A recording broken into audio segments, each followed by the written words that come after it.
Okay, it's 6:35. I'll call the meeting to order. We do not have our note taker this evening. Michael, you have your laptop out. Does that mean you're I have a borrowed laptop. I'm gonna try, but I'm not the fastest typist, so.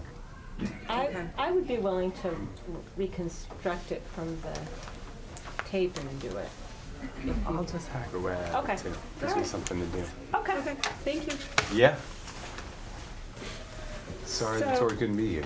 Yeah, she had some emergency stuff going on. We need to approve the minutes from December 13th.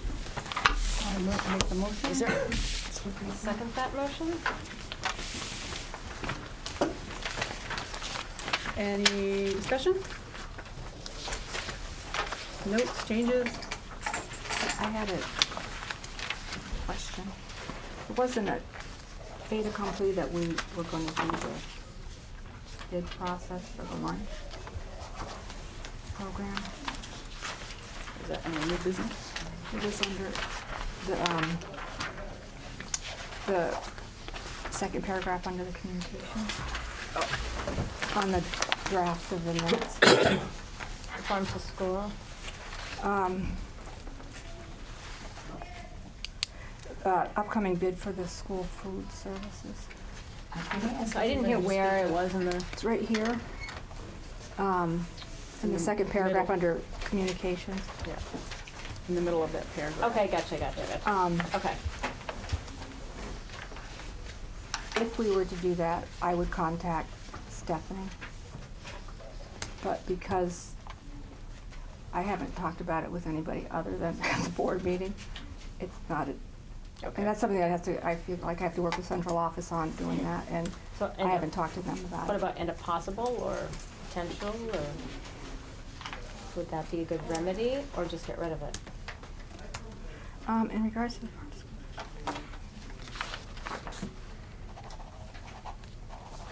To the addition of a farm to school? In regards to the farm school discussion and possible bid, possible upcoming bid for the school food services, I would contact Stephanie Okay.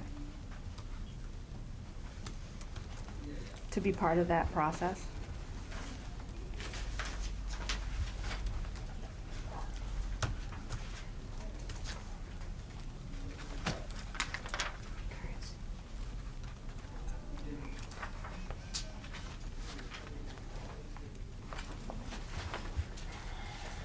Is there any other noted changes?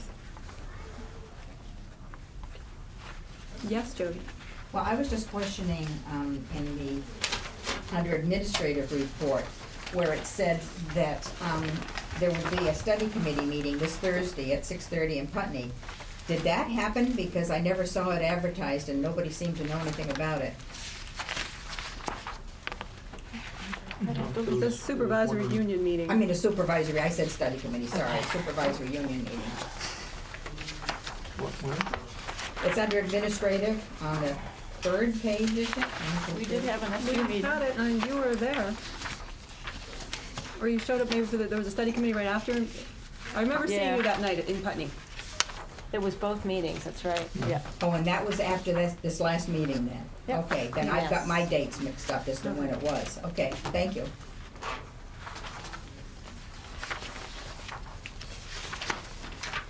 Okay. All in favor of approving the minutes from December 13th with the noted changes, please say aye.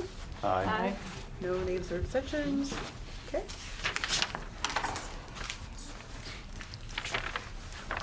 Communications.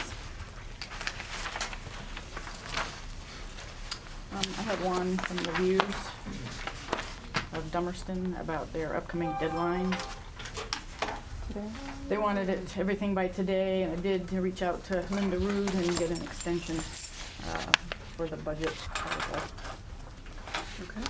and an article explaining the budget. nice to have the budget done before you write the article. Yeah, it always happens this way, so. They're ready for the article and we haven't approved the budget yet, so. How long of an extension has been granted or offered? Through next or- week, but I didn't know Okay. what our timing was for approval of the budget. I figured we could update her accordingly, so.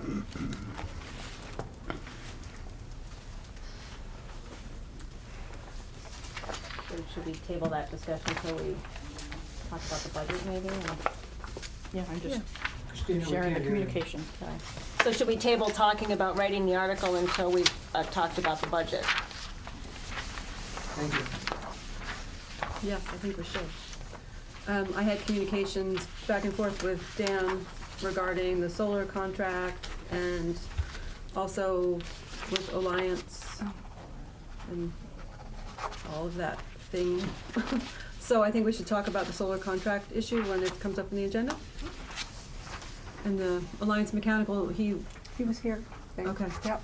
Can I just introduce you? yeah, oh, sorry. I just want to introduce Liz Dimick is our special educator here at Dummerston School. She's doing an administrative internship this spring, winter spring, and this is the first week. So she's going to be at our school board meetings and at some of our admin meetings through March or April. Welcome. Welcome, Liz. Thank you. I just want to say that our last administrative intern is now going to be the next superintendent, but Got the golden touch, there, girl. No pressure. well-trained. Not sure I want that. Smart girl, smart girl. Any other communications to speak of? I had one from Rick Mills asking about costs yeah. for Oh, that's BUHS right. attendance and tuition rates, and I'm just making sure everybody, because he did not have your email, Michael. Did that get forwarded to Michael? I didn't get the Rick Mills email. No. Okay. I could just make a copy really quickly and give you Yeah. a hard copy? Sure, Okay, that'd be great. that'll solve that. I can finish signing. That seemed a good question for Frank. Yeah, tuition is, it gets set, next week, it's due for all schools to announce their tuition, so we'll be looking at that. Frank, we can't hear down here at all. I was saying that the Agency of Ed requires the announced tuitions to be shared with that department on January 15th. So tuition rates will be reviewed over the next few days and reported next week. Thank you. Okay. I had communications with a couple of parents in the third grade who wanted to meet and talk about ways that they could maybe participate in the school more, and had a couple email back and forth and a meeting with them just on Tuesday, and wanted to bring their idea of I don't know what kind of I realize that I really don't know also what kind of what is it I'm looking for? Parent-teacher organization has been at Dummerston in the past, what its role has been, what that organization looks like now, and said that I would bring those questions to this meeting, and that's my intent in sharing that now. And I know there's a lot of people who've been here for a long time and could probably possibly comment on that and talk about what role they could fill, what role they maybe can't fill. But parents who are interested in participating more in the school, bring that to the board and to the administration. Joe Carroll, is there still the PTFO meeting? PTFO meets every third Wednesday of the Okay. month, 4:30 here. It is, for better or for worse, predominantly a fundraising group. Fundraising to keep many of the activities that we have here going. Winter activities, scholarships for the high school students graduated from Dummerston School. What other things? Oh, ELF, Yeah. It's a all big- those extra kinds of things are from the PTFO fundraising. But there's no reason why if people are interested, they can't be involved with action planning and information about, you know, student outcomes and things like that. Right. I'm not yeah, we don't usually talk about those at PTFO meetings, but, If there was interest, you would. if there was interest, yes. And, I mean, it's also provided some, used to be a lot more PTFO socials. Mhm. But, I think that was also a question, or not necessarily a concern, but how do we get parents together in a way where they can get more involved in the school, you know, either socially or, you Yeah. know. And I'd be really interested in hearing how, because they're not very well-attended meetings now. You know, it's just, and Right. we've done them at 7 o'clock, we've done them at 4:30. Mhm. And we also, I mean, I'm not sure who was at your meeting, Mhm. but it's trying to take now initiatives or ideas that people have, and if they're, you know, outside of the circle of initiatives and things that we're doing, it's hard to figure out exactly how that would work. Mhm. But classrooms themselves usually have ways for parents to become involved in the class. And school-wide, as you know, Sure. chaperoning and, Yeah, I mean, having been here probably the longest at this point, with kids in and out of the school, we did dinners. Yeah. There were groups of parents that hosted school-wide dinners in the evening, you know, like a spaghetti feed, where people came together. I think Rick Mills did that, sort of led the charge on that. Another big one was ELF, you know, getting involved with parents, Yeah. as a parent instructor for ELF, because you have, or I don't know if you still do, but you had the monthly trainings, so you get together with other parents who are doing ELF Yeah. in the classrooms, and then, you know, divvy up who's doing which classroom, and I always found that was interesting. And then there's the garden. I mean, that was one of my projects here, and somebody That's a else has taken Yeah. that on now, so. yeah. Keith Marshall is sort of coordinating that. Right. And then we've done, for a while, I did some after-school programming too, you know, fun stuff, Mhm. because we didn't have any enrichment type of things, and, I mean, it was hiking or crafts or that kind of thing. We did that. That was quite a while ago, where people would come in and do different things. And then winter activities is always a Right. good one for chaperoning. And then there's always middle school dances. Right. You have to be an Right. 8th grade parent, spend your way out, you'd be Yeah. invited to do that. No, not the Oh, no, you chaperone. could Yes, be up you and do, coming. yeah. I'm Well, sorry, you do? listen to the Oh. boss. Yeah, you know. I've been threatening my daughter with it since 6th grade, but Oh, told okay. politely that I could not. Otherwise, you have a ton of 6th grade parents. Yeah. Well, you know, I mean, back in the day too, I led the Brownie Troop here, and we did a lot of stuff that now seems to be sort of wearing out, like the building of the bluebird houses around the edge of the school fields. They're pretty decrepit. I mean, so we could have a Yeah. build birdhouses event. You just don't want to be hammering in the gym like we did with the Brownies. It was quite loud. You want to do it outside. Yeah. And, I mean, I there's mean, a lot really, of it's things. been mostly hard to find people to Sure. keep those things going. You know.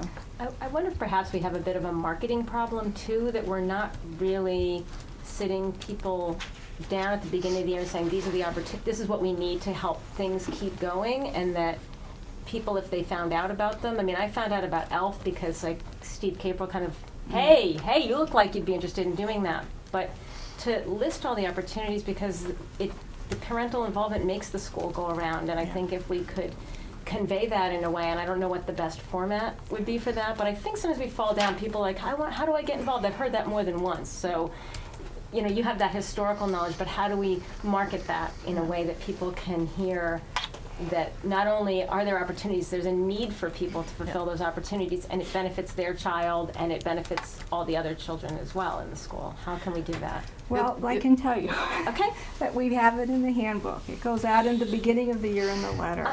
I talk to people at the open houses every year, teachers, I mean, I had a stop sign, you couldn't get past at the last open house without sort of volunteering or getting to hear about some of the things that were going on in the school and that we needed help for them to survive. I think people have specific things that they want to do, and when that happens, they just call and say, can I offer a first aid course? Can I do this? That happens easily. Mhm. And then you have a group of parents that want to be involved in things that don't, like want to do something every Wednesday afternoon with kids that isn't winter activities. It's hard to say, I love your enthusiasm, let's figure out a different way of channeling it, because we don't need that right now, we need this. It's, Yeah. So I think there was also a hope that maybe there could be some enrichment that's brought in, parent-sponsored, parent-led type of enrichment activities. Yep. Quite like what you're talking about already, We did a game night, or game time too. yep. Games, like crafts. board games and stuff. Yes. Yeah, that'd be great. Yeah. So I'm just, these were relatively new parents at the Dummerston School, and so Yep. And, and what time did you meet with them? I mean, was there a time that was like, well, I they worked were available. downtown and they were available downtown, so it was Okay. downtown, easy to meet that way. Yeah. okay. I mean, you came to some of those real big rallies when we tried to get the PTFO up and going again. Mm-hmm. And, we left with having a new track, building a track, Right. building motocross. I mean, a lot Track of is great awesome. things. Yeah, all awesome, right? But, yeah. The inspiration, perspiration ratio. Well, maybe this is the great news, is that there is, again, that parent interest to really kind of bring it up. I hope that Which does play with our need to talk about winter activities and those things, because if folks want to sort of channel their energies to something other than these things, because I do think parents came to PTFO thinking, oh, it's the same old, I'm not interested, I can't do interactivity chaperoning, I'm not interested in fundraising for it, but I would be interested in fundraising for something like this. Then it becomes my job, I think, to say, that's great, but this is what we need funding for, and I don't want to be the person to diminish a parent's enthusiasm for doing something, but then saying to the same school community, we can't do winter activities anymore because we just don't have the funds for it. Should we have some type of conversation that we advertised in the school newsletter with childcare about parent involvement and what the school actually needs, and get sort of a commitment out of folks about what they're particularly interested in seeing or doing, Yeah, and I think that's a great idea, because I think, I'm like, maybe people say, I don't want to do winter activity, Yeah. whatever. But I think if you have this energy in the community, we should figure out what it's going towards. We should be an organization that can change to meet parental demand. Right. And also for people to hear what other people, I think it would be great. I do think that's the marketing piece that would be very helpful for parents who want to become involved, because they're great resources. And also to have a better explanation of what the things are, so that people understand the importance of them as part of that process. ELF, you don't even know what that really means until you've gone in the classroom and done it and found out how great it is. Yeah. Oh, Friends of the Library too, we didn't mention that. Oh, yeah. Right, which is that's a- also suffering from the same potential defunctness from, So So- maybe Joe Carroll can put something out, and I don't know if you'd invite them to the next PTO meeting. Or maybe at the end of this meeting, we can come up with a time, those of us that are interested in sitting down with you and coming up with a plan around having an evening, maybe not connected to PTFO, but just another random I would be night. happy to do some of the work behind that, so it doesn't fall right back on you. it'd be great, because we don't have any parents coming to PTFO meetings. So, yes. But maybe the Heidi community does. conversation could be sort of a, not billed as a PTFO meeting, but a parental involvement meeting, and the PTFO, of course, would be there, but just to sort of change the paradigm that people say, I went to PTFO, I didn't like it, I'm not going to that. Right. I'm not gonna get asked to do a bake sale for winter activities again, I'm not interested in that. So to change the paradigm a little bit, and of course PTFO should be there. Yeah, it would be one of the groups that potentially you could Presents. volunteer in. Yeah. Yeah. So I'd be happy to reach out to people and talk to people about presenting and. Great. Okay, we should move on. Okay. To the recognition of groups and visitors. Hi, everybody. Welcome. I know why some of you are here, but is there any specific items that you would like to speak to? I know why you're here, Mike. I know why you're here, Emily. Just regular visitors. Hi. Hi. Yeah, there's several items that I might speak to down the road. Okay. I just wanted to check in on, yeah, other than the normal. I say with love. Thank you, Katie. Okay, finances. We have two sets of warrants that need approval. The warrants of December 27th in the amount of $73,832.04. I move. Second? All in favor of approving those warrants, please say aye. Aye. Aye. Any abstentions? And the warrants of January 10th in the amount of $81,695.20. I move. A second? All in favor? Aye. Aye. Okay. Excellent. Administrative. Michelle, do you want to mention the retirement? Linda, That the board has a letter from okay. That's good. Linda Srenyards, who is tendering everyone her go? resignation. She's going to retire. No. End of the year. I know. I've been doing la la la la la la la. No. Get away from me. Can't give me anything. No. Yeah, That's too bad. that is. So there's a letter going around. You can take a look at it, but you should Yes. have a motion to accept her retirement and with regrets. I move that we accept Linda Scranier's retirement with regrets and thanks for her many years of service. I will second that sad motion. It's this year? At the end of this year. End of this year. After what, 28 years? Yes. Yes. All in favor of accepting Linda's retirement, please say aye. Aye. Aye. Aye. Nays or abstentions? Hearing? Thank you. Okay. If we all said nay, she still would retire. Right. Yeah. You that's sure? Silly. Yep. We've got some lawyers in the audience, maybe think there's some activists. So I'll just have more when we get to the budget and Act 46 otherwise. Okay. I just wanted to sort of highlight some of the things that we're doing during the winter activities, professional development time for teachers. We started with all the teachers in Paris being recertified in CPR training, which will be good for another 2 years. Next year, we'll recertify in first aid. There'll be some time for teachers to work in classrooms, and lower grade report cards are coming home at the end of the month. We're in a benchmarking January window, so teachers are getting their benchmarking testing done and getting it entered so that when we have our meeting in February, we'll have another dipsticking of how the kids are doing in reading and in math. We do have some time built in for crisis team planning to make sure, see where we are with our safety needs at this time. Beginning in February, Terry Brooks is going to come back and do some de-escalation, crisis prevention, intervention training with our teachers in Paris. It's a great time for us to work with the Paras on a lot of the trainings that we have and sharing that and having them being part of it, which is great.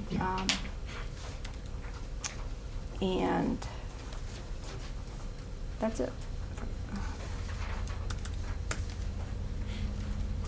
And tomorrow, one more thing. Tomorrow, Mary Goodemote, Jen O'Neill, the counselor, and I take our asset team to Landmark again for sort of the third day of the summer training that we have every year for our middle school kids to learn some leadership skills and be part of the leadership community here. For admin or teachers or both? Or?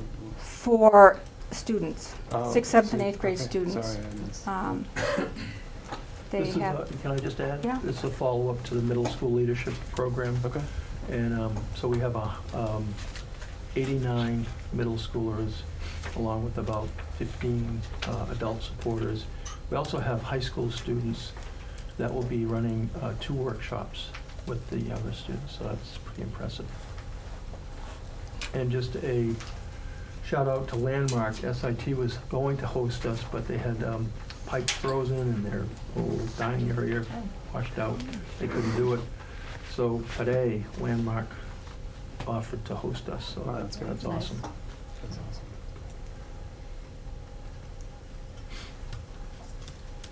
Okay. Committee reports.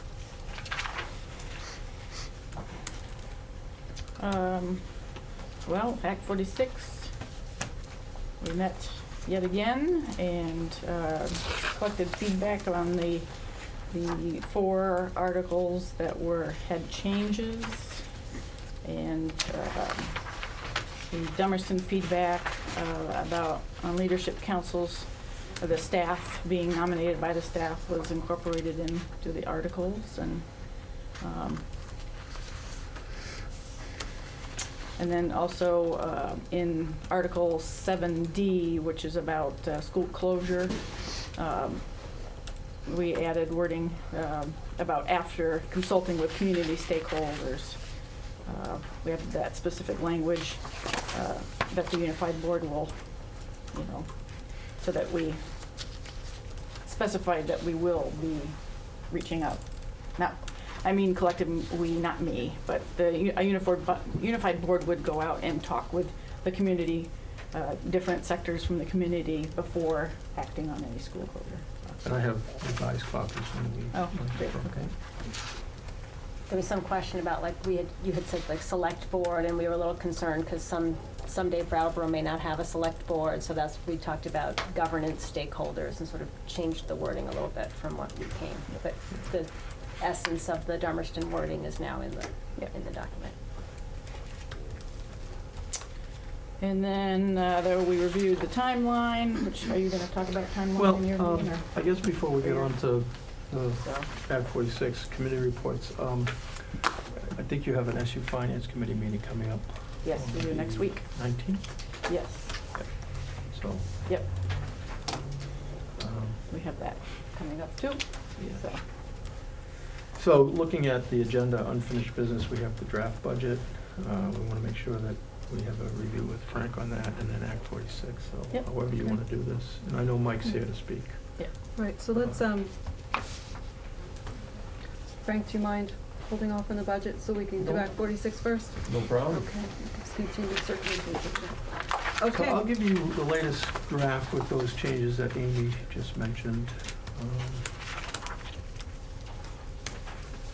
Maybe Frank, you don't need one of these.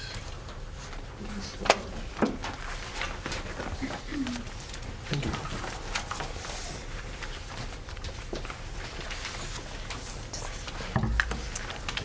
We got theirs. Yeah, they're coming. Yeah. Okay. Are the changes highlighted or? Yeah, I think let Amy just, if you want me to mention those.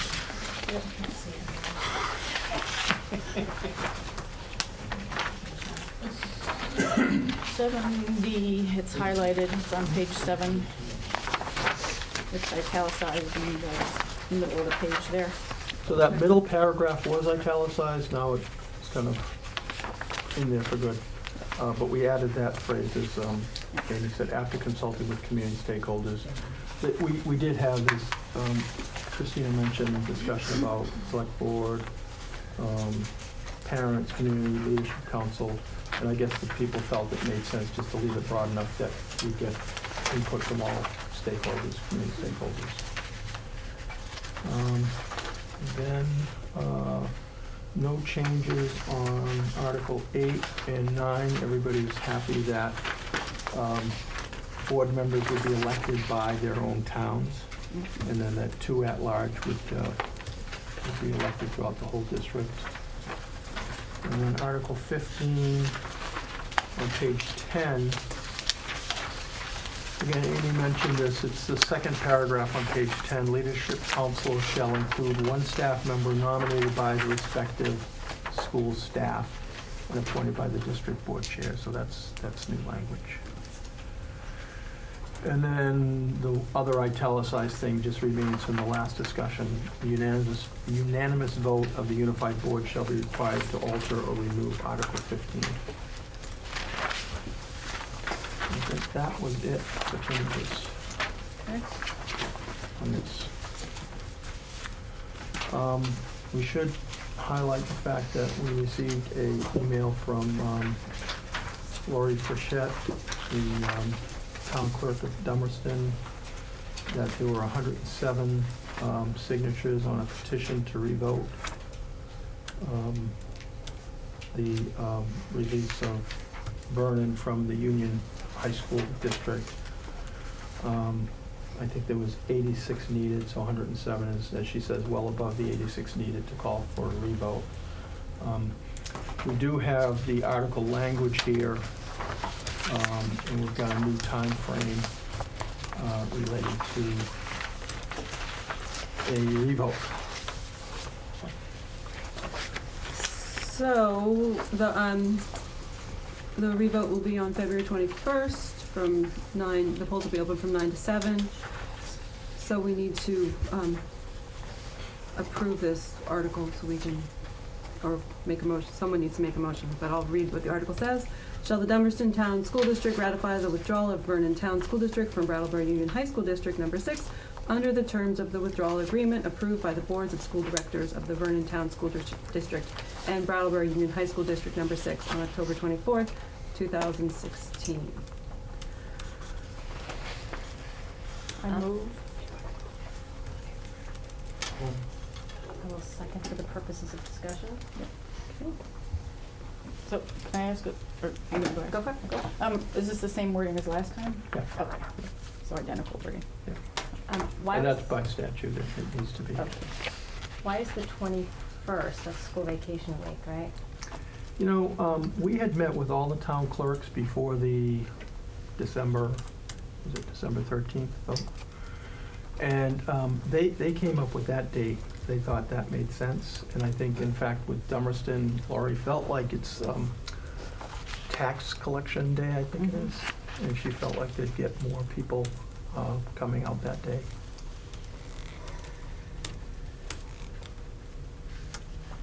So that's what they recommended the date.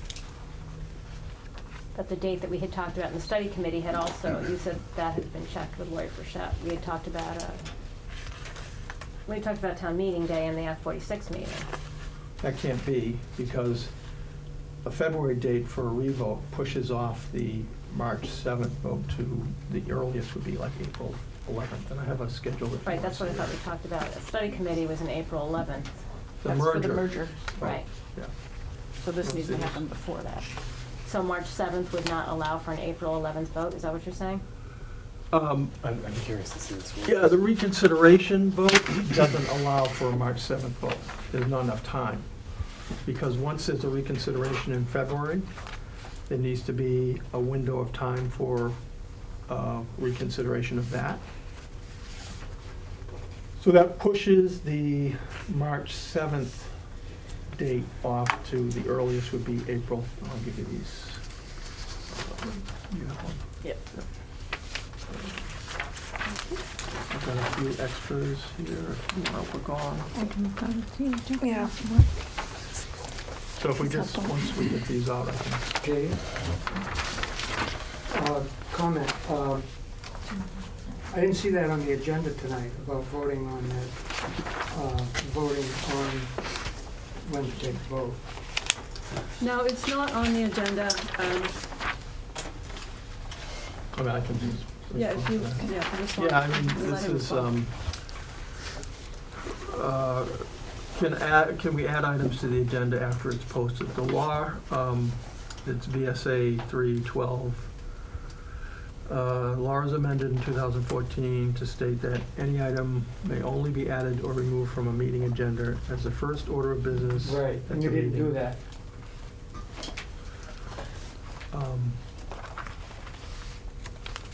But doesn't this fall under the purview of Act 46, which is on the agenda? No, No.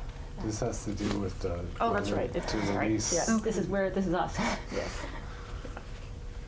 Items should only be added to the agenda when necessary to deal with an unforeseen occurrence or condition requiring immediate action. So you need to take action. Why? You have to, when there's a 5% signatures for a petition to revote, that's a requirement by statute to have a revote. Yeah, no, okay. So I mean, you gotta take action on it. And it just came in yesterday, so. Yeah. Right. May I just read the statute? I'm not a verbal processor. I'm just trying to read for comprehension. The other option would be have another meeting. A special We one. could have a Yeah, special meeting. that's what you should do.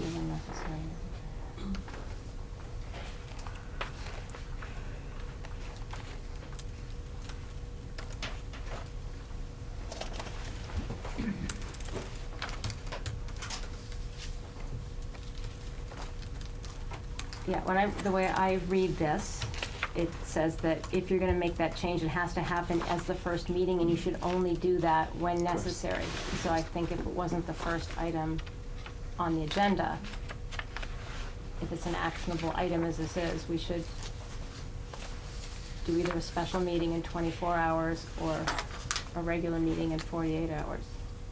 In all other cases, an item that has not been listed on a posted agenda should not be discussed as a last-minute addition. So last-minute addition is in the first thing. I think So that's my fault for not calling attention to it first thing, to put it on the agenda, so we'll schedule a meeting. Should we do this, can we do it tomorrow or Thursday? I can. 24 hours special meeting at 7:10. You gotta publish your special meeting. Well, don't you, right? Yeah, 24 what hours. do you say tomorrow? Yeah. I'm not available tomorrow, I'm sorry. So we can't do it tomorrow anyway because we Yeah, have and it's to. an emergency meeting, you can publish, but a special meeting. Yes, Mike? Well, the question I would have is the urgency to this is to fit the timelines that are in statute to do the revote. I don't know what is the last 30 to day 60 to days. schedule a revote? What is the date of that? March 12th, I don't know. 30 to 60 When was days. the petition certified by the town clerk? Yesterday. Right. Yes. Yesterday. Monday. So it's, I think on that slip that Here? the document that you were just reading, 60 Just days. hand it back to you, it's right there. Well, 60 days to schedule a vote. Right. it's gonna be posted between the 12th and the 22nd February? of January. Of January, okay. Yeah. Articles need to be posted For- between January 12th and January For the 22nd merger? for this revote. For the revote. No, if I remember correctly, because I looked at this statute a long time ago when it first came up, the board has 60 days to schedule a vote from the date that the petition is submitted. So that's 60 days from, when was it turned in? Yesterday. So 60 days from yesterday brings you to March. So this board could vote to schedule the vote any day within that 60-day period.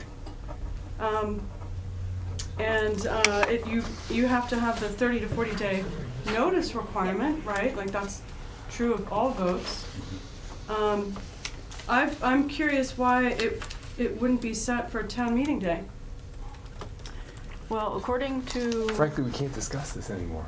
It's not, this is something can that just- well, I mean, It's not. So that's why I'd like to set up a meeting The problem with the within open the next meeting 48 law hours. is that if you haven't warned something, the public is not aware that you haven't warned something. And so if we're discussing something that hasn't been warned, the public doesn't know that we're gonna be talking about it at the meeting, which is the reason why you need to hold another meeting in order to talk about it. So can we meet, do people have time to meet on Thursday? Sure. Yep. What time?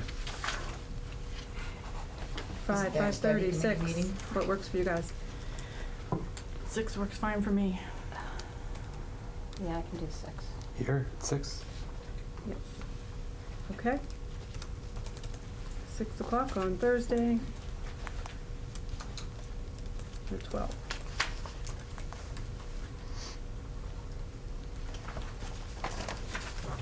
Six o'clock.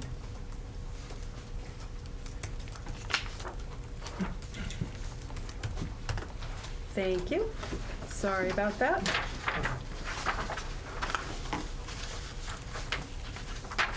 Okay, other or real Act 46 business. So I made the motion and she seconded, so do we need to table it until, Yeah. okay. So we're gonna table it until that next, is that, we'll just, or do we withdraw the I motion? think maybe withdrawing the motion would be the, I mean, because technically you're really not supposed to Right, be okay, talking about it. so and we so- withdraw, I'll withdraw the motion, is that the appropriate thing to do? I think, I mean, I'm comfortable with that, and I think that makes, That sounds good. Okay. sounds like the right way to do it. I think tabling it is Okay. like it's open and then you Yep. pushed it. So if you withdraw the motion. Okay. Yeah. Yes, Mike? Yeah, I came down to find out what the dates for the vote and all that sort of thing were, or to ask questions that may be pertinent to the discussion. But seeing we can't have the discussion, I think I'm going to head back up to Montpelier. It came down, so I'll head back up. Are you driving by yourself? Got caffeine? No, nobody wants to ride back and forth. But anyway, thank you, and thank you for taking the time to have another meeting. I know it's not the easiest thing to do, but. And don't blame yourself, I'm a board chair also a number of years, and I looked at the agenda and I didn't notice it either. So it's an easy oversight. Thank you. So y'all have a good evening. Okay, have a safe trip back up there. Drive safely. Yeah, and I have a hearing Thursday night, so I will not be back down. But if anyone has any questions or anything, by all means, contact me and I'll be happy to discuss Vernon's position or anything else you want to know. Okay? Thank you. Thanks, Have a good Mike. trip back. Yeah. Always have a good trip. It's nice and quiet. Drive safely.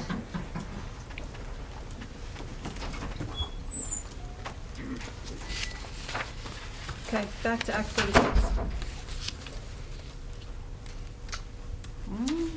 We got passed out the latest draft and Next that's meeting about is the it. 17th? in Putney, Yes. Tuesday. Putney and Tuesday. Yep. And then tentatively after that, we meet, we have another meeting scheduled after that one too. Then the 25th tentatively. Can you speak up, please? The 17th is at 6 o'clock. At Putney is the next study committee meeting, and then we've tentatively set a second date for the 25th at 6 o'clock in Guilford.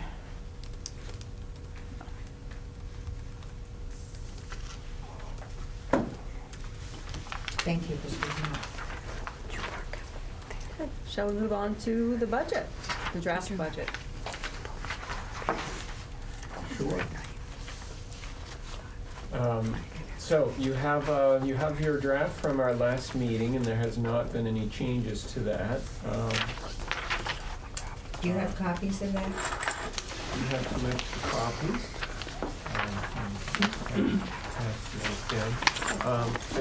I did put on a cover sheet that is similar format to what we put in the town report last year. The board should have the summary document. I did email it, but I was late. Yeah, so you'll make sure. No, I didn't. Oh, you've got one? You can read it. Yeah, there's 10 copies, so we better grab one of these. Do you want me to copy the front page if nothing is? There's an error on the copy machine right now. Oh, Out here? That one had an error on it, so. Oh, I can fix that. So it's just, yeah, it's a double-sided document, Joe Carroll.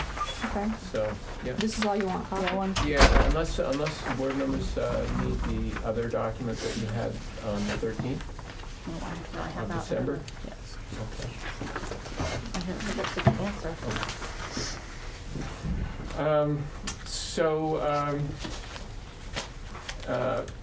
What we have is, so as I said, you had seen the revenue forecast and to fund the budget that we reviewed last meeting.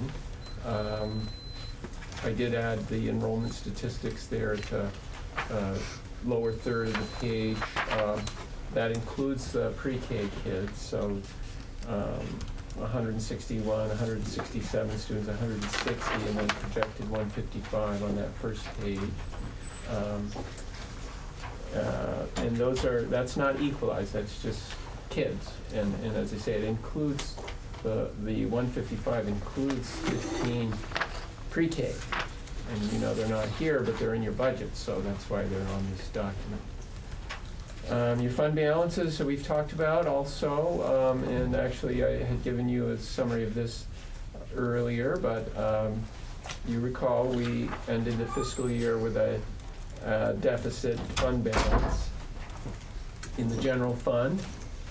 But we have a provision in the fiscal year 17 budget to remedy that, so you see the projected fund balance is 0, assuming that we stay within our budget this year.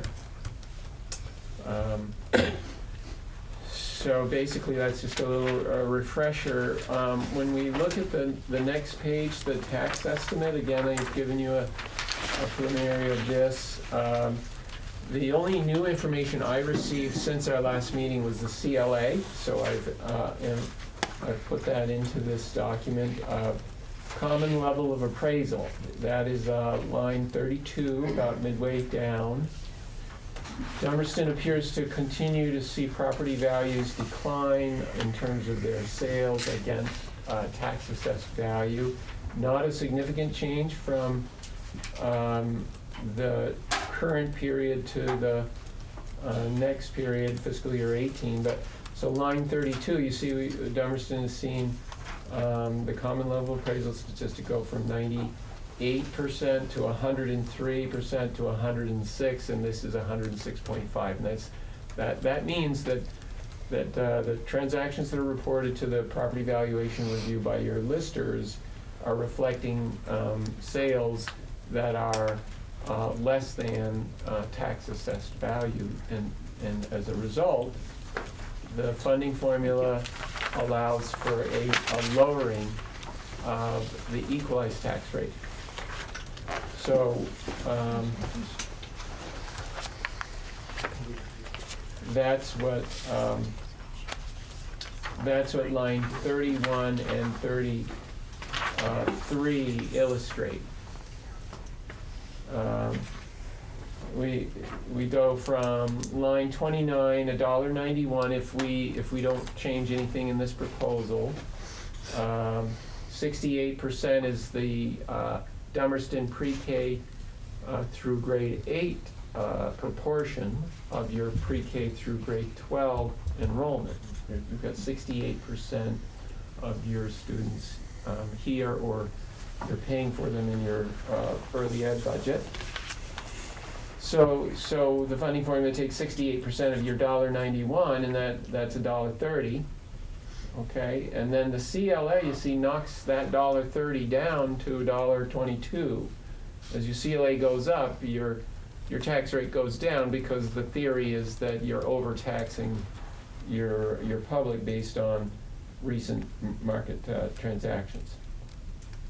But the other thing I did add to this document is the weighted average of the high school. So that's the balance of this report. So line 34 down to line 39 is addressing the Dummerston High School funding formula.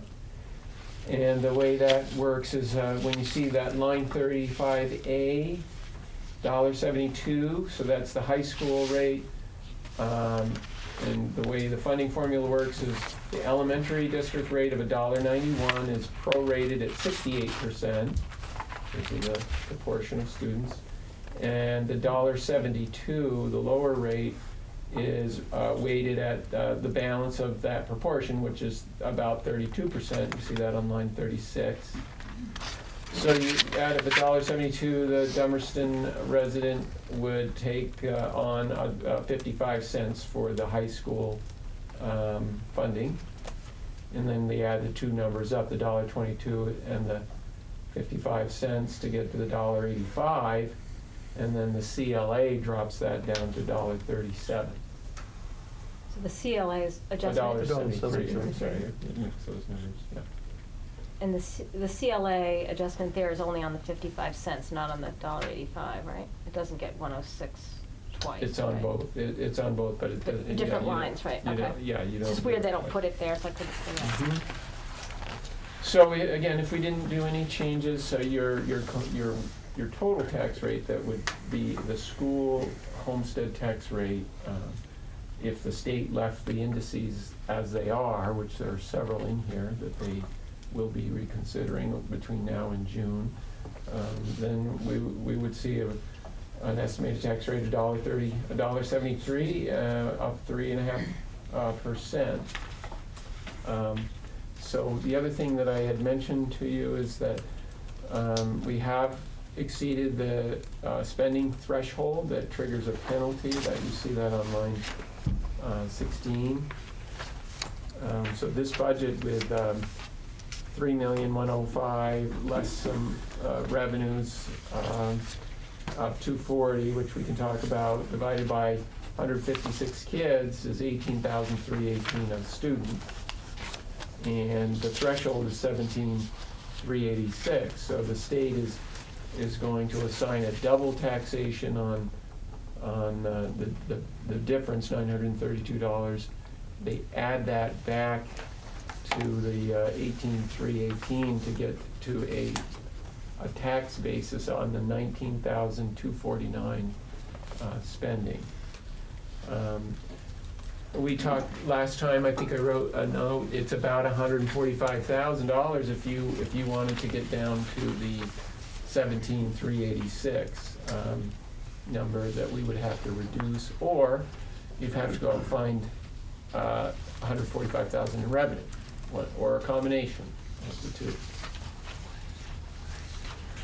So one thing that I had suggested that the board might want to revisit in light of that is in actually the board proposal section of the budget. I didn't make any assumptions on your behalf. I just included the current assumptions. So page 3 in the spending document.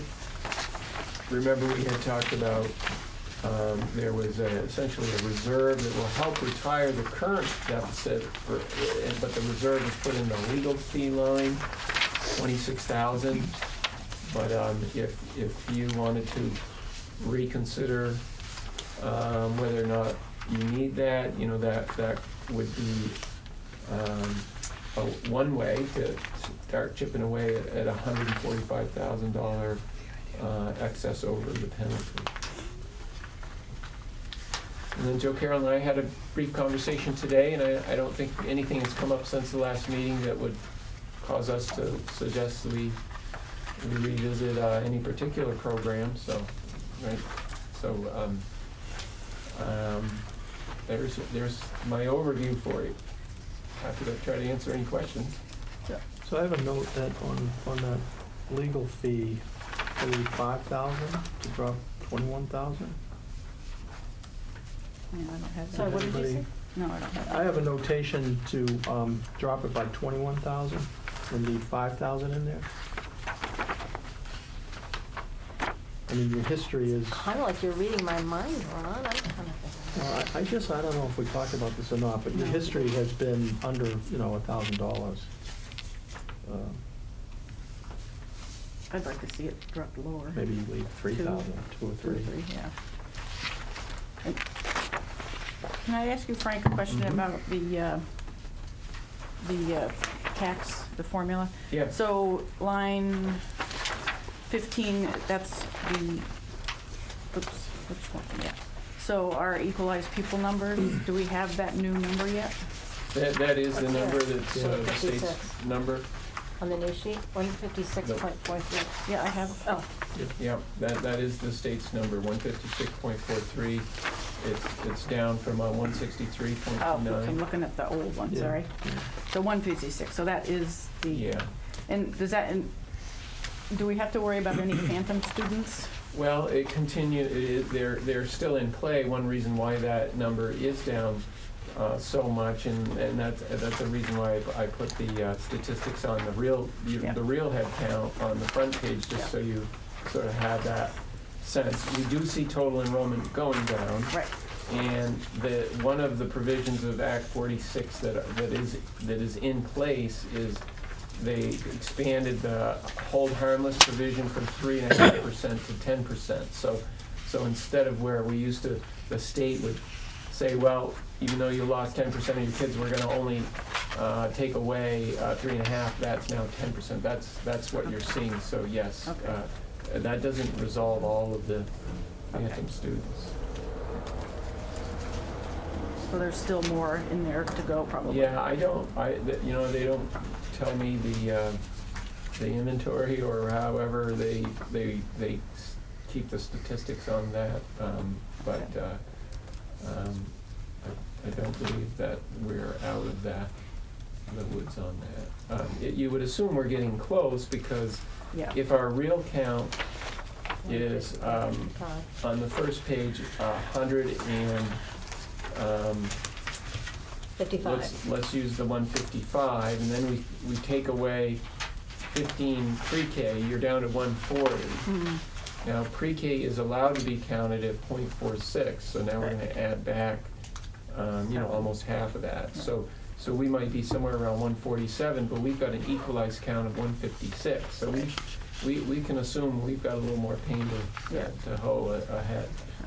What was our pre-K number this year? Because last year it was only like 3 body counts, which I thought was incredibly low. Like, I mean, it's .46, so it's really 6, but I thought, really, wow, we only had 3 pre-K students. So. Well, Frank just said it included 15. 15 is what is on our census as to. Oh, that is actually a number you do. I'm sorry. Census, yeah, that was a Okay. census reported in November of this year. Oh, okay. Oh, that's good.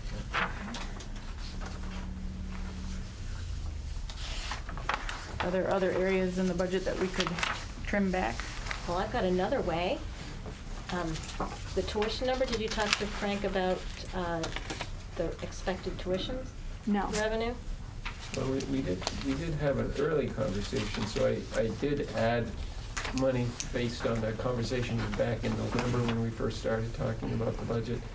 So we have, you see on the first page, 15,000, which would be an assumption for one student. So has that changed?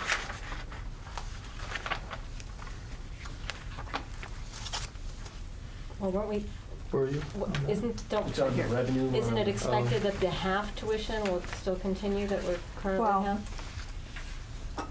I don't know if we can consider that next year, that half tuition going into 6th grade. When we approved that at the beginning of the year, which would be another 6,000. Mhm. Yeah, so it's definitely your judgment. If we make an assumption, we put it in, it will lower the amount we're over the threshold a little bit. But if the revenue doesn't come in, it's just like, Right. overspending, it creates a deficit. We won't raise enough money to cover our operating expenses. So we want to be pretty sure if we're going to put it in there.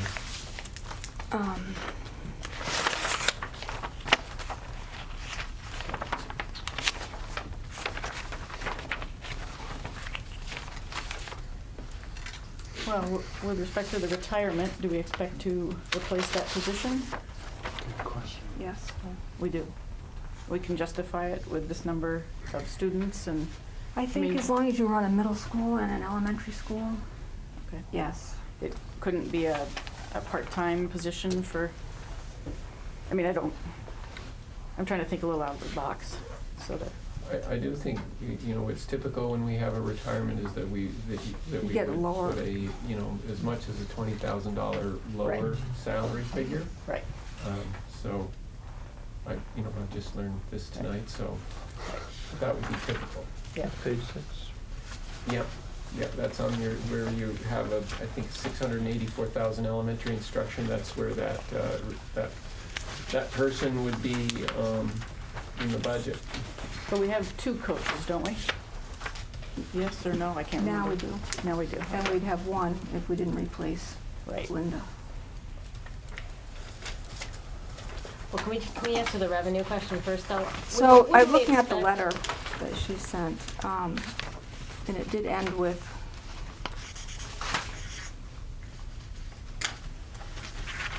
we felt that this was more suited for the Dummerston School learning environment. I would like her to attend. I'm assuming, Yeah. Is this They- a student that's already been tuition? Yes, Yes. and so Okay. that tuition was the 83.53, and then we Okay. have another student who plans to attend next year, according to his mother, Okay. at the basketball game today. So that would be the 15,000 for that one, and then the half tuition one would be like 7,500, right? Additional to Additional the to that. 80, to the 83. Yes. Yeah. So So you're we- talking 22. well, they were approved at 6,000 this Oh, year. 6,000? Okay. So we could potentially have what is equivalent to two full tuition students But one would be- monetarily, right? But two full tuitions, but it's spread out over 3 students, No, potentially. no. No? No, 1.5. Oh, okay, 1.5. 2 students. 2 but- students, but only Okay. 1.5 tuition, or 1 and, Okay. 1 and 40%. Why the half tuition? because the board approved that because she was a granddaughter, family member of a teacher that works here.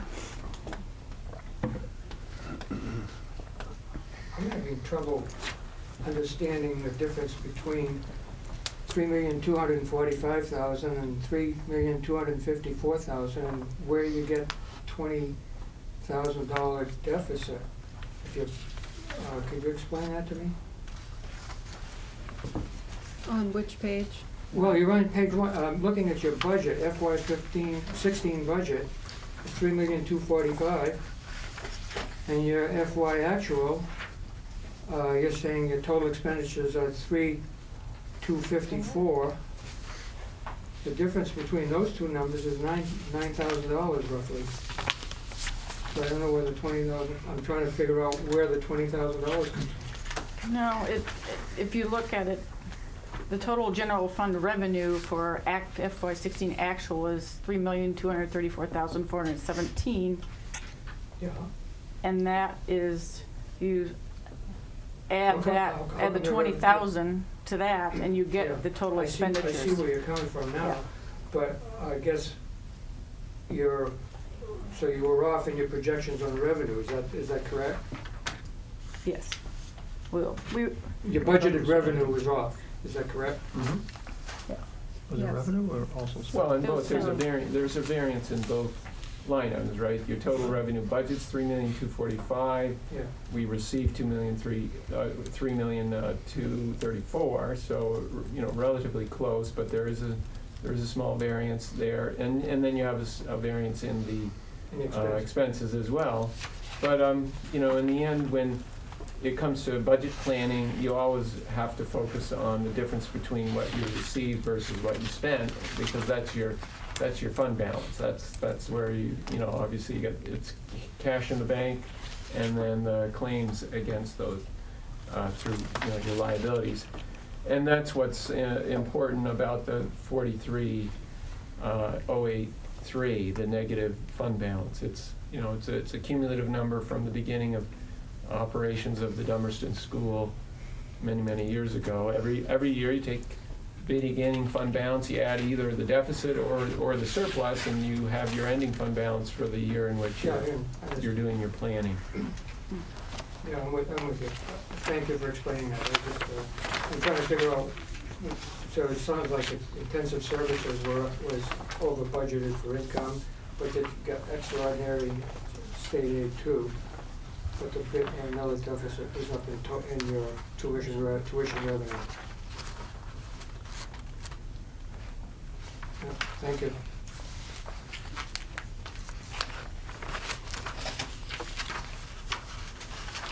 So do we want to make a addition to the revenue assumption? Do we want to go to 21,000? Is that what I? That seems like a reasonable assumption. Mhm. Every 10,000 that you either take away in expenses or add in revenues is about 0.5% of, on the tax rate. You know, I mentioned we're up 3.5%.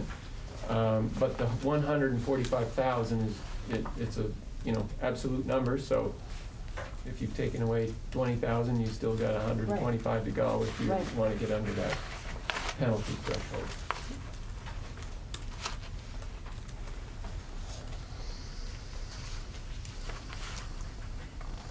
Well, I think we should go down to $1,000 for legal fees.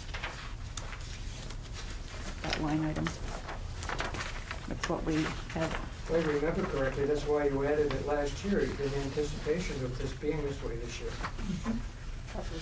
I don't, are we gonna let the public join our conversation, or, Well, I if you mean, not to? could raise your hand, yeah. Okay, Yeah, thank you. if I remember correctly, They changed it. That was one of the things that we took into account, but we also, there was some thought that we might need more legal fees, so. It wasn't about I'd be comfortable reducing it, but I'm not comfortable reducing it that much, given what's going on. So I'm happy to reduce it. I'd be considering going down to like $6,000 held in reserve for legal fees. I think it's reasonable. I think you can carry that forward if you don't use it and tackle the issue next year if need be. But that there should be a sufficient reserve. Otherwise, you could be tying your hands without, you know, without the ability to do anything or to request sufficient assistance if need be. What have we accrued in legal fees so far this year? I know we had approved like up to $500 or whatever for Paul Gillies or something. I think we're under, like, you know, $300. Does that sound about right, Joe Carroll, for legal fees? It's not much, but It's not yeah, much. I can just run a report for you here. Did I pay That's why I any was fees at this the- year? You Did you said give there me- was, you told me about it, and I said, well, how much is it? And you said like, $200 or something for that Who's review. gonna give us the amount? It was well under 500, it was. Mhm. Let's see what we have here. I gave you a, You didn't give it to me, you're just saying, is this? You were trying to draw the line, and I said, oh, how much is it? And I said, Well, at this point, we haven't cut any checks against that line item, so there may be some things pending, but we haven't charged against legal fees. We have done dues and fees, $1,500. So I'll look to see if we charge. Is there a name of a? Paul Gillies? Paul Gillies? Yeah, apparently they haven't invoiced us yet. I don't know if you recall seeing an invoice, but at this point, we haven't Who is he? dispersed anything. Paul Gillies was the attorney, and because you asked me if Paul Gillies was the attorney to pass the bill along, and I said, yes, that's the attorney that we sent the articles for review back. Oh, no, yeah, that would have been this fiscal year. And I said, well, how much was it for, just out of curiosity? And we both laughed about how it was a very reasonable cost. Okay. and I was supposed to Anyway. submit it for payment? Okay, so- Well, Well- they'll send another bill if there's a question, so. But it was Anyway. under $1,000. We're well under Probably, 1,000. yeah. Do we need to do like a line-by-line review? I think we should. Because I'm concerned If we're gonna do a line-by-line review, I'd like to do that on a different meeting, Yes. maybe on the 24th. What's our timeline here? The town office usually lets you know what they expect for, budget reports. Has anybody I heard think it from was Lori? before Thanksgiving that they requested. Yeah.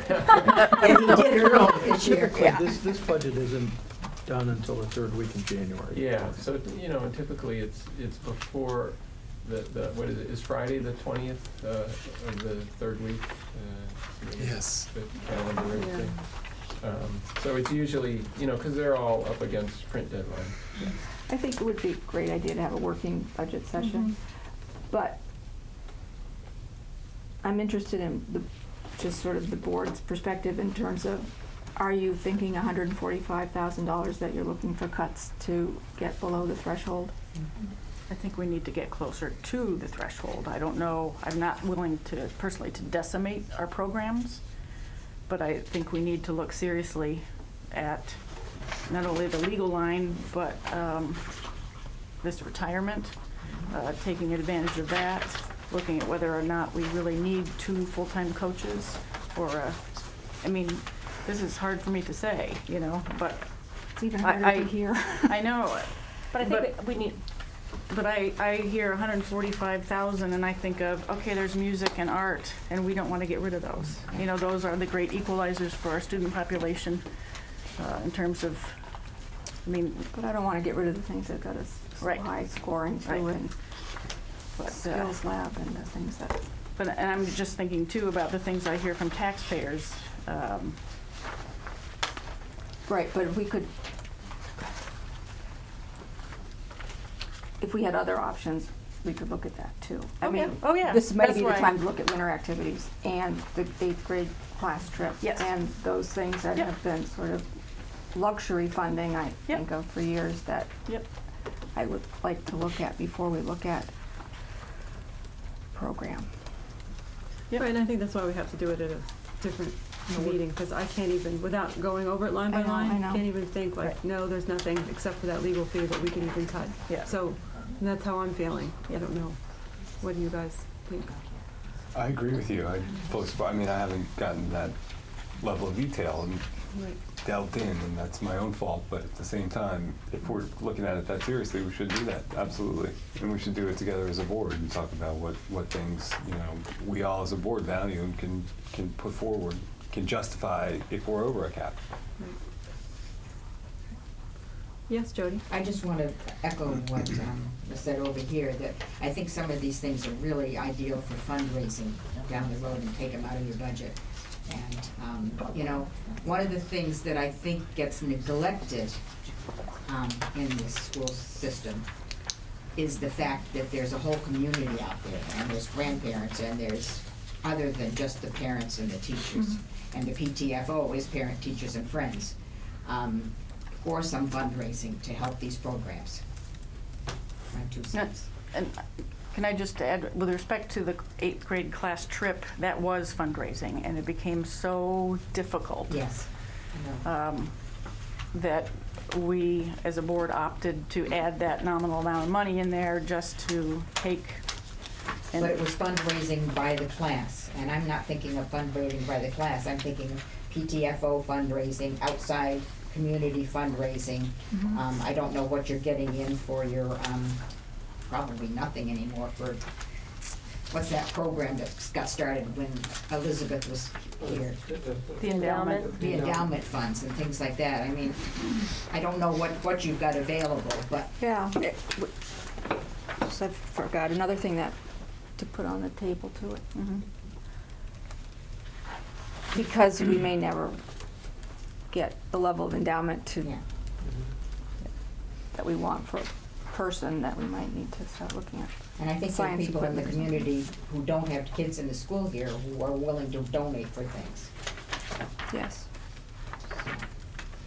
I think it is helpful to notice, though, that when you look at our tax rate for the last 4 years, it's the second lowest tax rate in the end.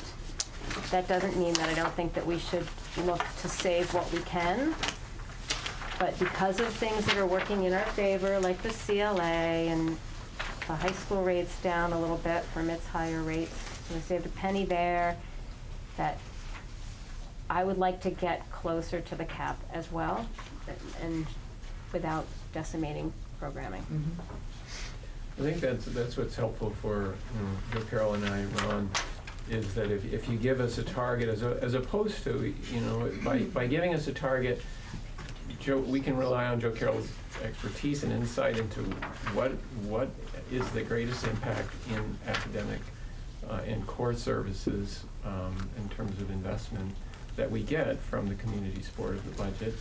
And as opposed to a line item review, you certainly should do a line item review, but that approach is far more of, let's just look at inputs and not really utilize Joe Carroll's expertise around, okay, how do they all fit together and how do we get these exceptional outcomes that we have been getting in Dummerston? So if you give us a target, we can come back and say, okay, in terms of a priority, we're going to protect what you value the most, which is our student success, and then we can say here are the compromises if we can't get to your number. The line item review, I have seen that, and it just kind of wears folks down, and oftentimes it doesn't create the synergy that you need for support programs. If you just kind of knock one program out without understanding how that either affects the domino, effect down the line. But Joe Carroll knows all of this because he gets the can't remember who results. the persons we paid. No, I would appreciate that if Yeah, so what I'm doing is going through and identifying areas that I'd like to review with Joe Carroll and Frank, and then bring it back to the board. I think it needs to be the board's budget, though, in the bottom line. I think I agree with Michael. So regardless of how we do it, but whether we go line by line or whether we delve deeper with input from principal, I still feel like since we need to look at it further, that we need to just schedule another meeting for this. I agree, and I just want to tag on to what a lot of people are saying and just say that if you could do that and bring that to the next budget meeting, that would be extremely helpful for us to consider. We would, I'm sure all greatly benefit from doing that, and regardless of how we go about it operationally, looking at the budget at that time, if we know what your suggestions are or possibilities for shimmying, I don't know what the right word is, but adjustments that will keep core programming strong, Massaging. obviously. Massaging of the numbers. About that.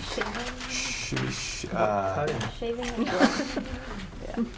You get the point. Yeah. Yeah, that'd be great if you guys. Okay. So it sounds like your target is ideally a 17,386 or lower, but you want us to come to you without Yep. without undermining the core. And I think 17,386 is the floor for me personally. I mean, given the services and the way that funding works in Vermont, I don't need the soapbox or anything, but I just think it's so messed up the way that Vermont, I feel like it's worth saying out loud that the way Vermont does this, where we can't, have a budget that we feel like supports our kids and our programming is absurd. And I know that's not anyone at this table's fault, but I just feel like it's important to say out loud because it's crazy the way they double tax for, trying to strongly support your school children. So when you say the floor, what do you mean? That's the, what did you say, 17? I'm willing to go above that number Okay. personally, and that's like, I see what you're saying. Yeah. if it can get to that level without really decimating programming and, cutting things that I feel strongly about, and then, Yeah. Yeah. then that'd be great. But if it's above it, we'll see where that is. So if we do this on the 24th, is that okay, or do we need to have something sooner than that? So I would say you want to check with Lori in the town office to see if that's, I think that is a little bit later than you have done in the past, but not terribly. Yeah, I think we would need to meet next week, because don't we have to warn the official budget Yeah. And then we would have Plus, to, if there's any changes or anything, Yeah. something that we don't, because usually in the past, we would have, at this point, we would be looking at the near final version of the budget, and then next week, we would probably be, we would have warned it and approved it warned it and then voted on to approve it, and then it goes off. We have pushed it in the past back to that last full week of January, but that was making it pretty tight for the town office with the printers and stuff. Okay, Okay. Oh, I'm sorry. I just have a question, Joanne Tyler. Has the retirement deadline come and gone? So do we know that's all that's It's the retiring? 15th, it's coming. Okay, so it It's the end of this hasn't, week. No, we may have more. you may have more. Oh, The latest we would want to warn the budget is January 31st for the March 7th, to be within the 30, 40 day. Yep.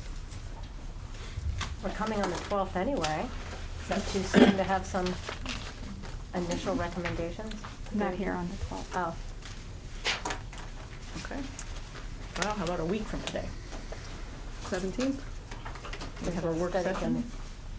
We've got Oh, it's study committee meeting. study committee meeting Oh. at 6. Okay. During the day isn't a possibility, is it? Just for me. I don't know what other people's. Depends on the time of day. If it's after 1:30, I could do it that day. We could do it before the PTFO meeting on Wednesday. See what we get for folks the coming out. 18th? 18th? I wouldn't be able to. I can't do it on the attend 18th. The Brattleboro board meeting, unless it was in the early part of the day. The Brattleboro meeting's at 6. So then, what was wrong with the 19th? It's an SU Finance Committee Oh. meeting. But we could, Can we do it during the day on the 19th? we don't have an SU meeting that No. night, do we? No. Or anything else? I mean, we could the SU Finance meeting be here, and then we could have a work session at 6 following the finance meeting? Or we all meet at central office and have a work session there? After 7, you're saying? After 6, Oh, okay. on the 19th. When was the finance? Was it? 5. Oh, 5 to 6, I Yeah. see. Well, Mm. might go a little longer. You can't meet before then? I mean, I can, I just have to leave work early. If need be. Christine and Michael, are you available during the day, the afternoon on the 19th? I'm gonna have to check. I mean, I can probably do an hour, but I can do it. Okay. So, Thursday the 19th in the afternoon, what works, 2 o'clock? 3, like what? I'm flexible. where are we gonna do it?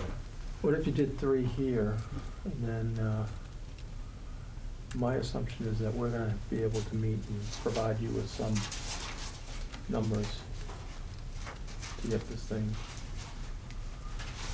lower. So if you met at 3, you'd be done by 4:30 to come up to the central office. Okay, Is that good? sure. Would it be possible if you have the numbers ahead of time, just so I can digest them, to hopefully make it go quickly? To get a That would be copy great. beforehand, just to make Yeah. things go quickly, Yeah. 'cause We'll try, yeah. We'll do the best we can. We do have meetings, I think every night that week, so that means budget's being prepared, but, I mean, even if it's that And- morning, that I can sit down and Yep. just understand what the proposals are, I think it helps the meeting go a lot quicker. So, there we go, 3 o'clock here, Thursday the 19th.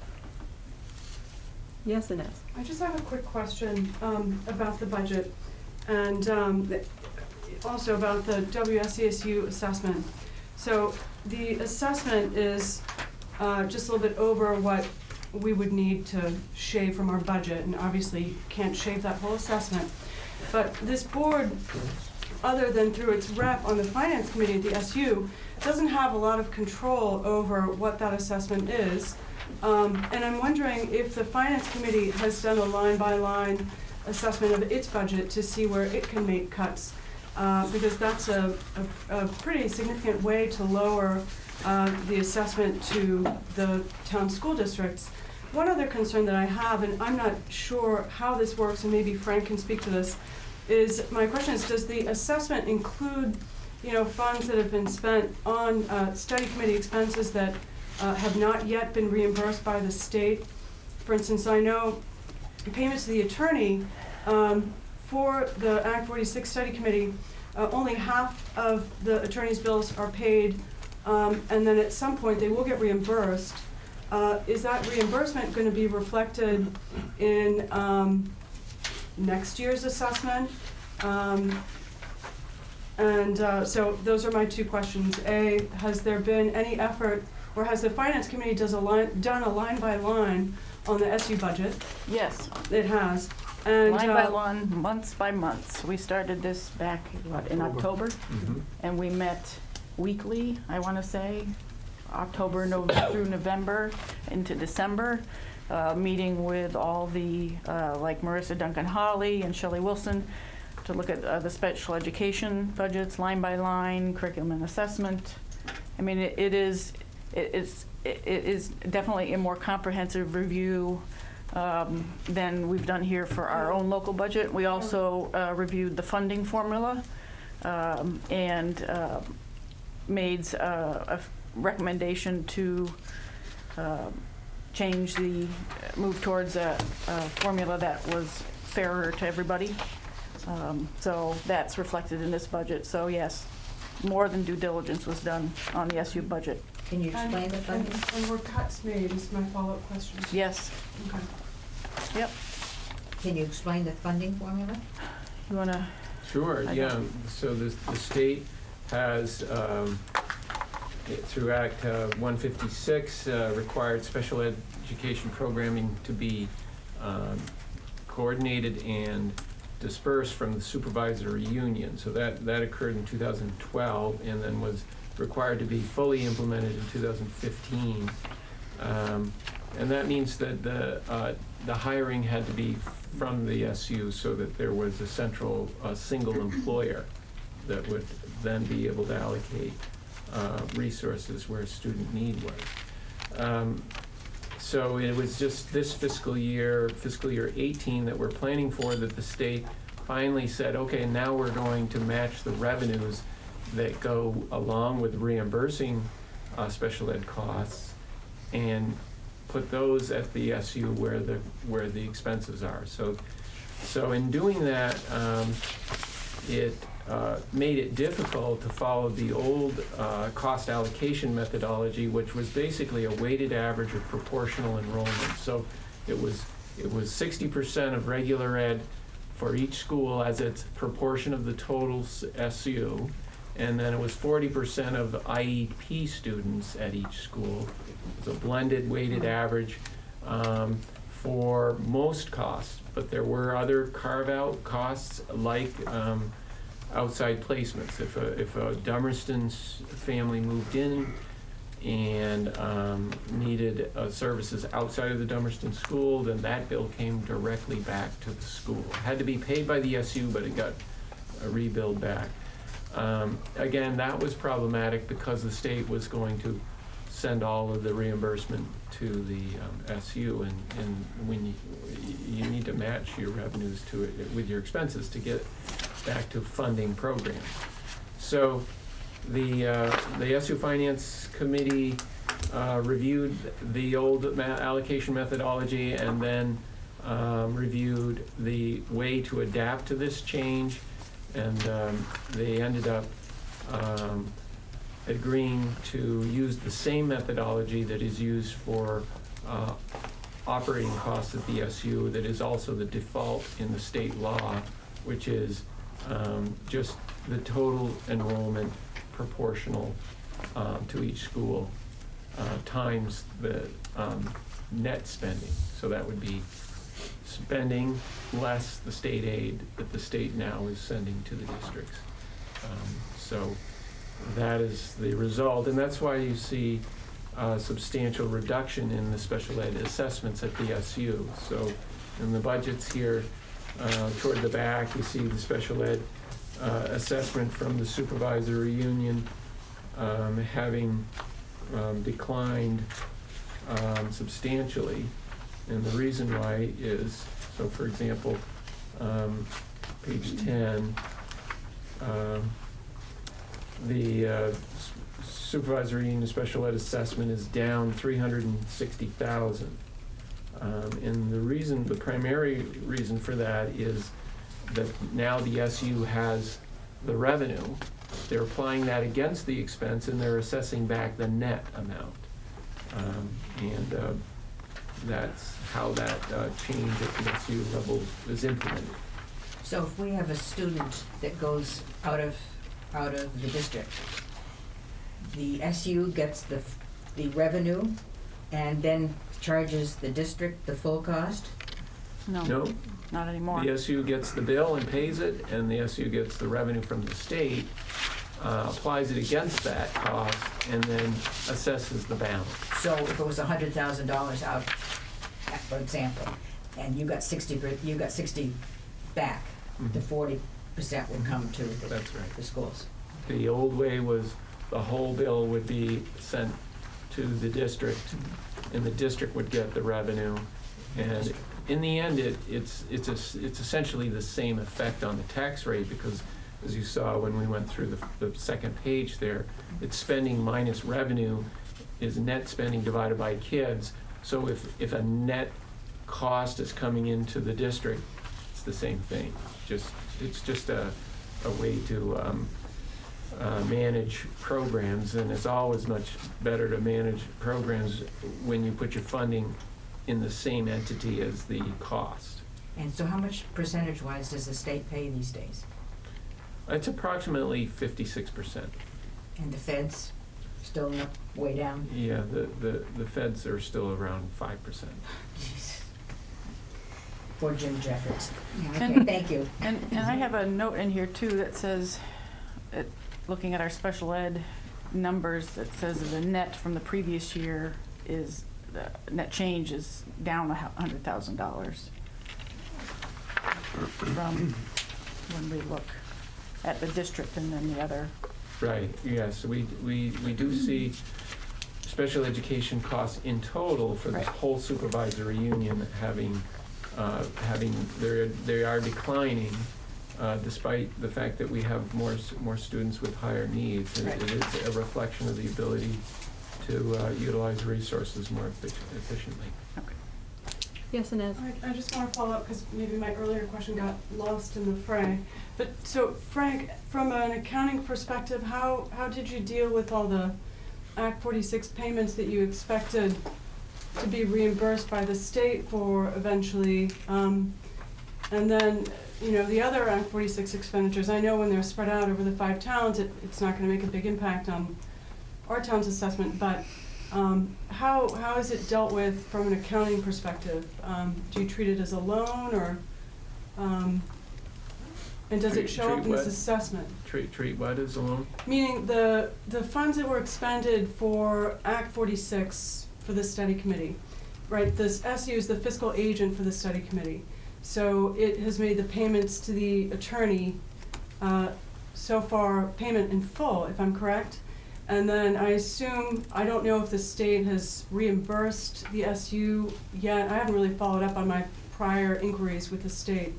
So I'm just curious to what extent anything from Act 46 shows up in this assessment, and then how have you been treating those expenditures from an accounting perspective?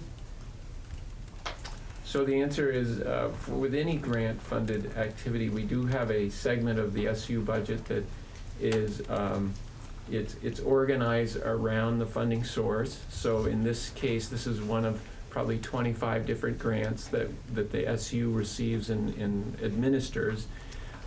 So from a budget point of view, it would have no effect on the assessment, in that when you have grant source, that means it's not a assessment to a local district. It is funded by the grant. So the costs are funded by the grant source. So that that there is no effect of an assessment on the Act 46 study committee transactions. Okay. And so if there are expenditures that are not funded by a grant, have they showed up in this cycle, or would they show up next year?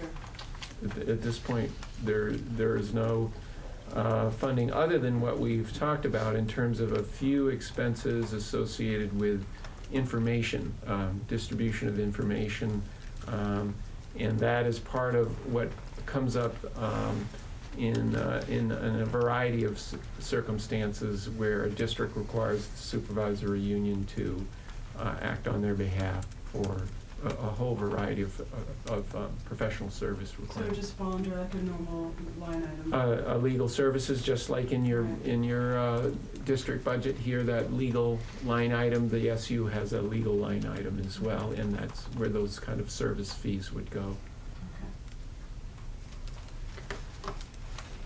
Are we ready to move on to the next agenda item? No, Christina says no. I just have a question from the last meeting when we went through the special ed numbers and the change in the funding and the revenue coming towards us, and I was going through the numbers. And it looked like in fiscal year 17, we had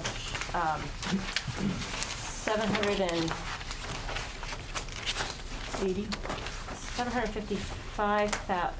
So when I added up the special ed eligible for reimbursement and the district-wide, school district-wide, and then the EES, that came to $755,000. And then I subtracted out the $397 in revenues that we got. So it was roughly $360,000, $360,000 was what we spent on special ed in fiscal year 17. So then, for understanding fiscal year 18, shouldn't we add the 281 and the 60,000 from, do you know where I am on page 10, sorry? Yep. So that would be 342,000. So the difference would be roughly $18,000 less in fiscal year 18, a savings of 18,000, right? That's That's so- what we're saying. yeah. That's what we're saying, because I thought Amy Saying- said $100,000, and my calculation was an $18,000. In the whole SU. Okay, Yeah. yeah, okay. But Dummerston savings is 18,000. Okay, thank you. Thank you. Okay, on to new business. Solar net metering. It's my understanding, in a nutshell, that the contract is still being tweaked, and we don't have to take any action tonight. And with Bob Fisher reviewing the contract, Dan just told me in the hallway before I came in here that some changes were still being made, so we didn't need to do anything. Does anyone have any other knowledge of that? I think that's a fine place to be. I did also talk with Jesse Stoll. He's the fellow that's working, I believe, with Bob Fisher, and he's the renewable energy representative that also works with Sky Solar, the developer. And I spoke to him about that and that email that you had forwarded regarding basically what you just said. And I do think that's a good position to be in and a fine track.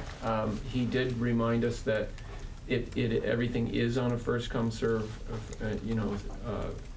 basis, which means at some point they expect to sell the whole capacity of the system. And so there's some time sensitivity, but he's indicated the month of January is certainly sufficient to allow for time to work through any legal concerns. Okay. I think we should put it on the agenda for the next meeting, just in case we need to discuss it, in case we get more information, so that it's there and ready. There and We ready. can always kick it if it isn't. That says action next to it, so. There you go. Okay, perfect. School board vacancy. We've had one letter of interest from Emily. Do you want to come over? Yeah. Come, bring a chair.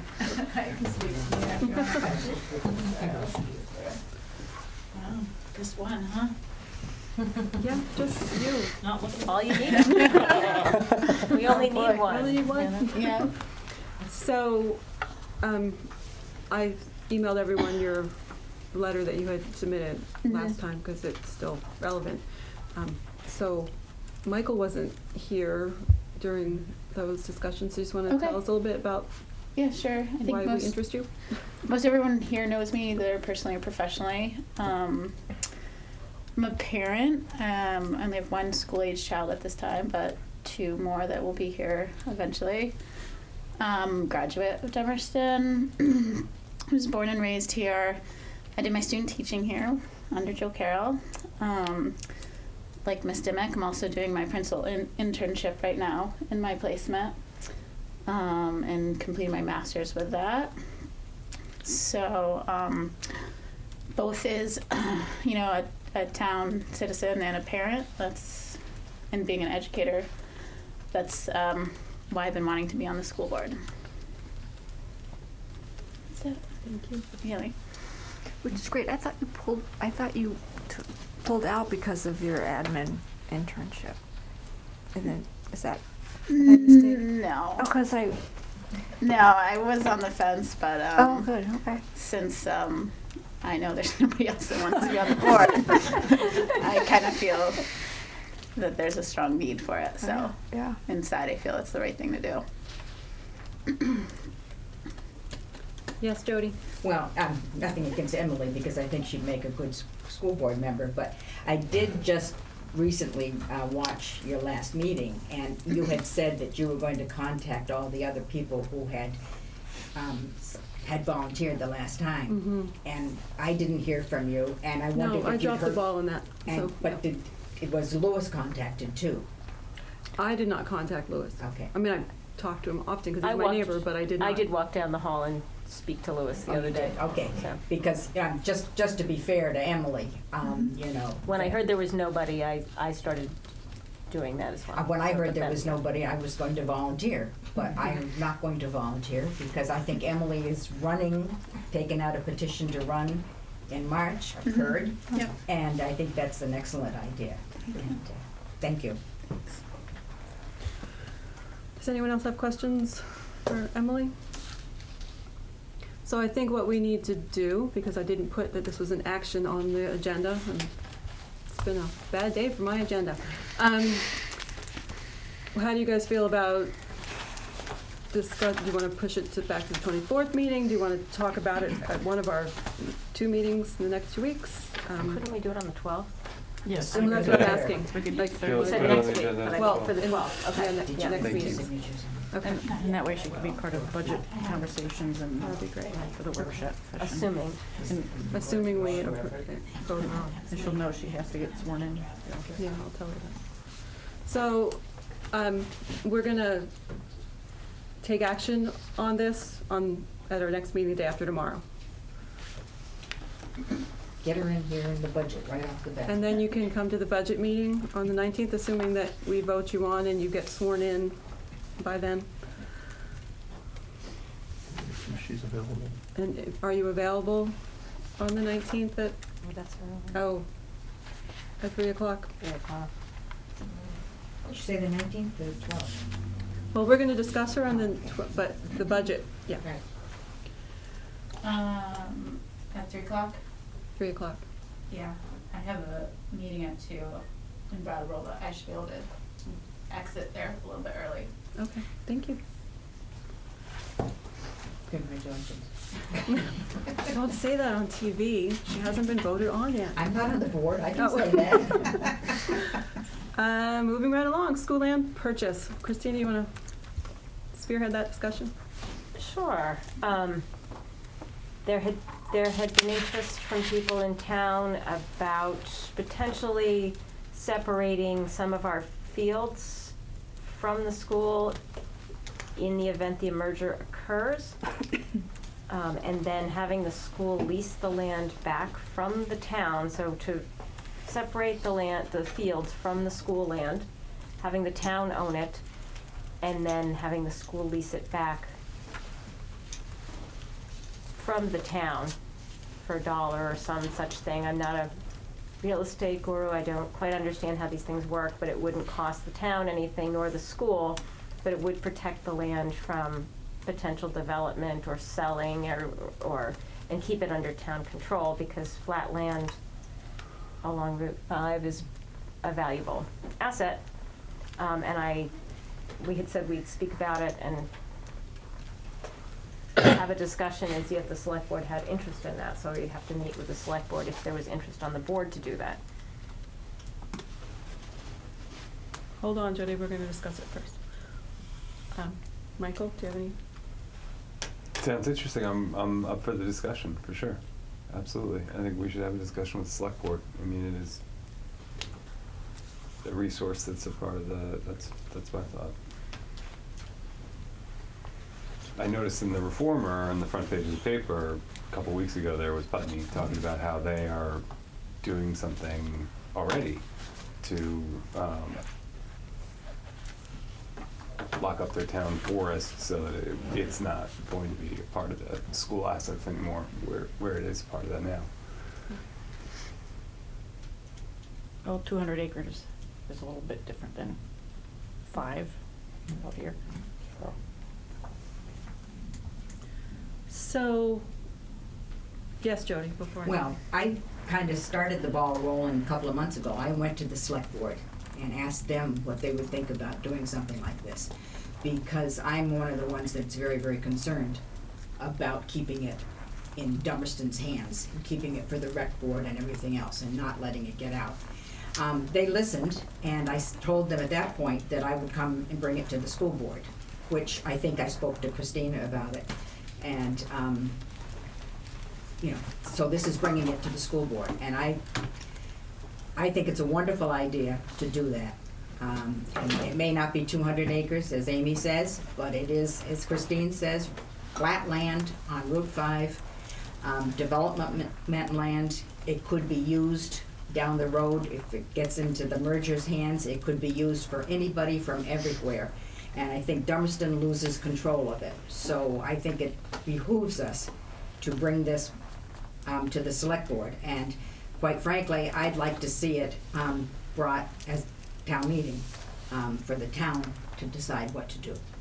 And I know there's not a whole lot of time, but that's where the decisions would need to be made, I think, with the town. I don't think the select board would do it without a vote of the town. So I encourage you to consider this. The school district, if the Okay, school but- district ceases, never mind, I'm wrong, because if the school district ceases to exist, it can't own a lease. So forget where I was going. So what's the process from here? We meet with the select board, do we have to be like a full board with a full select board, or? You could set up a separate entity to own the land that would be owned by a group of people in Dummerston, or a Dummerston type of entity that would be used for Dummerston for recreational purposes. Mhm. Amy, were you thinking that it need to be all of us meeting with the select board, or what? I guess I'd rather, if it's an important discussion. I personally would be concerned about the maintenance of it. Well, there's probably a lot of things that need to be Yeah. hammered out, but. Yeah. To lease it for $1, whoever is the lessee would be responsible. Well, that's an assumption. Well, no, that's how you should structure it. Yeah, but it's still, it's not in black and white. Would be. And Well, I understand that, yeah. But people's level of care, I mean, our school fields are maintained to a certain standard, and I would hate for, Yeah, but if you cease to exist, right, so I'm sorry. it's all just an idea now, and all these Right. details would be hammered out. I should be able to finish my sentence. Yeah, you should. Yeah, I agree. Thank you. So, yeah, I think it would be most beneficial and most expedient to have a full board meeting with the select board, see if they're even interested. Okay. I know from talking with some of the select board members that their budget is pretty tight, so I don't know, what they would think. Taking on more, Oh, yeah, I'm not suggesting that the so. select board take on more. Well, it would be on the costs town and- side of things. Right, and They would, yeah. Can I but just, there had been some discussion of a potential lease situation, and actually, Paul would probably know more about this than I would, but like, we lease it from them, give them $1, and we're responsible for the maintenance of it, and it still comes out of our budget, not the town budget, and they're getting $1. So like, that That's like was a the no-no, rough. that makes it- Oh, you might know something about this too. You might know. Oh, yeah. But we're taxed, it would behoove residents, if you think about it, the municipal rate is lower than Yes. the education rate, so the maintenance, it would be better if it were on there. I've always thought that, except there's not income sensitivity on the town side. It would get us under the cap, but I think it's an interesting conversation to have with the select board from a tax standpoint. Yeah. So, it's a, Joe Carroll, you had a, well, that was that. I mean, we had talked about that before, Mhm. different aspects of the school going over to the towns, part of their responsibility. We bumped into the income sensitivity piece that, I don't know how that would play out futuristically, but it would be taking on an expense in the town that then isn't protected by income sensitivity. But the town wouldn't have no expenses, that's all. The town would have, Not if it was done properly. this is the discussion we need to Right. have, I think, is what does the town, what does the select board, what does the school board think is the most financially advantageous way to structure this, if not at all, I think. So it sounds like prior to even meeting with the select board, it might be nice, if you're gonna spearhead it, if, I guess I am. I think that's to a great look at idea. some numbers to see, is it better to have it, have maintenance on the municipal side, Mhm. for the taxpayer, or is it better to have it on the education side? Because it's a good puzzle. It's a good puzzle, but it's not really an answer because there's an income sensitivity question. Is that the most important thing, or is getting under the cap the most important thing for all the residents? You see what I'm Or is saying? protecting But- the land from possible. Yes. Protecting the land from possible, yeah, that's, but where the maintenance, where the dollars land, Understood. though. Right. No, it's a And- complicated issue. Maintenance of the field's not gonna get us below the cap. It's what, help, $15,000 a year or something like that to have it mowed or whatever? but that doesn't really take into account the maintenance that gets done for free. Right, Yeah. yeah, and then you'd have to, I would think if we were thinking about that, we would want to include someone like Claude Gouen, who has invested a vast portion of his life in the improvement and, ongoing free maintenance of I forget that. about the parent involvement when it comes. Yeah, There's so- a lot of things that are. So it would be important to get him to buy in, plus anybody else that has directly, improved that playing space. When we had also, aside from the income sensitivity, and this may or may not be correct, but when we looked at things like the library as making it a town library, sharing costs, it seemed like education funding had a sort of a private eye that would stop us anytime we tried to look like we were shifting costs that were actually school-related and not Mhm. town-related. There's a law that's very specific about that. Okay. Does land smack of something that might bump up against that? Well, a school playground and/or if you have a co-curricular program and it's a school-sponsored function and it's in your operating budget, then yeah, that would be inconsistent with the law. But there's nothing that would prevent you from leasing space. Okay. So. So, to that end, if we're leasing the space and they're paying, but the town were maintaining it, that might be an issue Yeah. legally. Mm-hmm. But if we're leasing the space and we're paying for the maintenance, that would not be an issue. Yeah, that's the way I would see that. If all of these things are school-sponsored events, Okay. and they're part of your operating budget, yeah, that's what the state does not want to see is even a town plow, the cost of the plowing your parking for school employees. They don't want to see operational expenses pushed to the town because it will blow up the education funding system. Yes, Jody? Kind of mixing apples and oranges up here. What I'm suggesting is that there's something in place in case there's a merger, not that something will be in place with this board and reducing the budget or costing the budget more. There's two different scenarios here. And, you know, Yeah, I understand that, but it's also Yeah. where the dollars are going that then needs to be thought about. That was the secondary question. So But- we're yeah. not discounting what, you're not talking about Dummerston School versus the town of Dummerston. I'm talking about the Dummerston lands versus the merged district, if we get into the merged district. So, and keeping it, the control in Dummerston. Right. And I think we just took that, leap, yeah, that idea a step further, thinking ahead of what the discussion with the select board would be. So that is the crux of this whole thing, is keeping the fields, our fields. Yeah.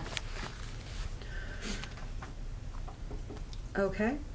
Agenda items for, well, we've got several meetings, but for the meeting on the 24th. 12. Oh, the 12th. Okay, I was skipping ahead to Oh, it. sorry. Okay. So the 12th will be the warning article and And the board appointment. the board appointment. And then the 19th will be the budget. And then the 24th, It would probably be adoption of the budget, right? adoption of the budget. Hope. Yeah, probably want to put the solar meter in. Oh, yeah. Yep. Yeah. Solar metering. Solar. Right. 2 days. oh, the, But we're not doing Encore? that. That's solar. That's the solar. I mean, not Encore. Alliance, sorry. Date. Another were here, I name wouldn't that go doesn't reflect anything. Uh, Nothing to do with energy. Right. on the 12th. Okay. Right. I couldn't vote on Is that. it on for the 24th? It's on for the 24th. Awesome. I can't. Great. I move that we adjourn. Thank you. I second the motion. All in favor of adjourning? Okay. Aye. Oh, 8:30. We're doing good.